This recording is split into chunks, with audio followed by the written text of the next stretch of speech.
আসসালামু আলাইকুম। বর্তমান সময়ে সংসারের খরচ সামলানো অনেক কঠিন হয়ে গেছে, তাই না? কিন্তু একটু বুদ্ধি খাটালেই অল্প টাকায় সুন্দরভাবে সংসার চালানো সম্ভব।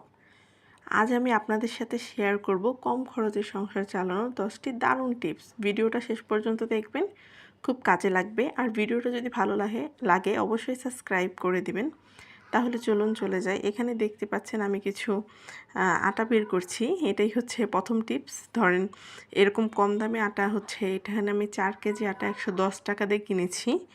তো আপনারা এরকমভাবে এটা প্রত্যেক এলাকাতেই দেয়, একটু খোঁজ নিয়ে নেবেন, তাহলে আপনারা অনেক কম টাকায় আটা কিনতে পারবেন, যেটাতে আপনাদের সকালের নাস্তাটা কভার হয়ে যাবে, সংসারের খরচ কিছুটা বাঁচবে। তো টিপস নাম্বার 2 হচ্ছে বাজেট তৈরি করা। প্রতি মাসের শুরুতেই হচ্ছে আপনারা একটা বাজেট তৈরি করবেন যে কোথায় কত টাকা খরচ করবেন। এতে অপ্রয়োজনীয় খরচ আপনাদের কমে যাবে। এরপরে হচ্ছে টিপস নাম্বার 3, লিস্ট করে বাজার করুন। বাজারে যাওয়ার আগে একটি তালিকা বানান। লিস্ট অনুযায়ী কিনলে অতিরিক্ত আপনার খরচটা হবে না।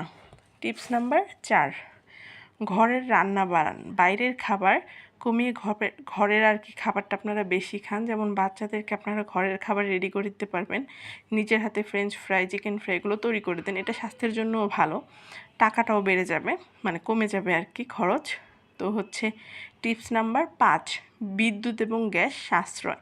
অপ্রয়োজনীয় লাইট ফ্যানটা বন্ধ রাখলেই দেখবেন অনেক সময় অনেক কিছুর খরচ কমে যায়। আর অল্প অল্প খরচ কমাতে কমাতে একটা খরচের বিশাল পাহাড় কমে যাবে। তো আপনাদের সাথে এখন শেয়ার করব টিপস নাম্বার 6, অপ্রয়োজনীয় শপিং এড়ান। যা দরকার নেই সেটা কিনবেন না, ইভেন যদি সেল থাকে। প্রথমে ভাবুন আসলে কি সেটা আপনার দরকার। টিপস নাম্বার 7, নিয়মিত সঞ্চয় করুন। আসলে আমি মনে করি সঞ্চয়ের থেকে ভালো সাশ্রয় আর কিছু নাই। এই অভ্যাসটা ভবিষ্যতে অনেক কাজে দেবে। টিপস নাম্বার 8, অফার কাজে লাগান। ডিসকাউন্ট বা অফার থাকলে প্রয়োজনীয় জিনিস কিনে রাখুন, তবে অপ্রয়োজনীয় কিছু কিনবেন না।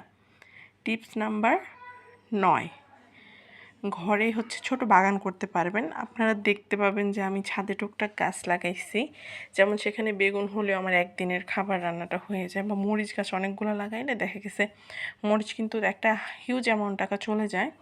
ওই টাকাটা আপনারা ব্যাংকে রাখলেন, এতে আপনাদের টাকাও বাড়লো আর হচ্ছে সংসারের খরচও কমলো। মরিচ আমাদের প্রতি মাসে মরিচ কিন্তু 300-400 টাকা লেগেই যায়। সেক্ষেত্রে আপনি যদি 4টার মতো গাছ আপনার বারান্দাতেই লাগিয়ে রাখেন, তাহলে অনেকটাই 300-400 টাকা আপনি ব্যাংকে ফেলতে পারবেন। তার পাশাপাশি আরও কিছু, তো অনেক লাভবান হতে পারবেন।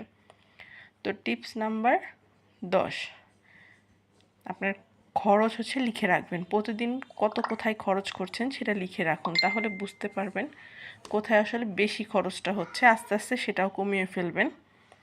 আসলে সব কিছুই হচ্ছে নিজের কাছে, মানুষ চাইলেই সব কিছু পারে। আশা করছি এই টিপসগুলো যদি ফলো করে চলেন, তাহলে অবশ্যই হচ্ছে অল্প টাকার মধ্যে সংসারে সুন্দরভাবে খরচ চালিয়ে নিতে পারবেন। তো আজকে আমার দিনটা শুরু হয়েছিল একটু ব্যস্ততার মাধ্যমে। এটা সকালের ভিডিওটা এখন দিয়ে দিয়েছি। সকালে চা বানিয়েছিলাম। তো প্রথমে যেহেতু সংসারের খরচের কথা বললাম, এর জন্য ভাবলাম চাকে আটার প্যাকেটটা দেখিয়ে দিতে আপনাদের হয়তো সহজ হবে। কারণ প্রথমে চাটা দেখবেন কিন্তু আসলে মূল দরকারি জিনিসটাই দেখানো হলো না। এর জন্য আগে আমি আপনার চায়েরটাই স্কিপ করে প্রথমে আপনাদের আটারটা দেখিয়ে দিয়েছি। তো অনেকেই কিন্তু এরকমভাবে নিজের এলাকা থেকে সংগ্রহ করতে পারবেন। আর আপনাদের যে বললাম বাচ্চাদেরকে জিনিসপত্র বানিয়ে দেন, দেখেন এখানে কিন্তু এটা কিন্তু এক ধরনের পিঠা। এটা বাচ্চাদেরকে বিকেলবেলা ভেজে দেওয়া যাবে। আমার ভিডিওটা ভালো লাগলে সাবস্ক্রাইব করবেন। ধন্যবাদ।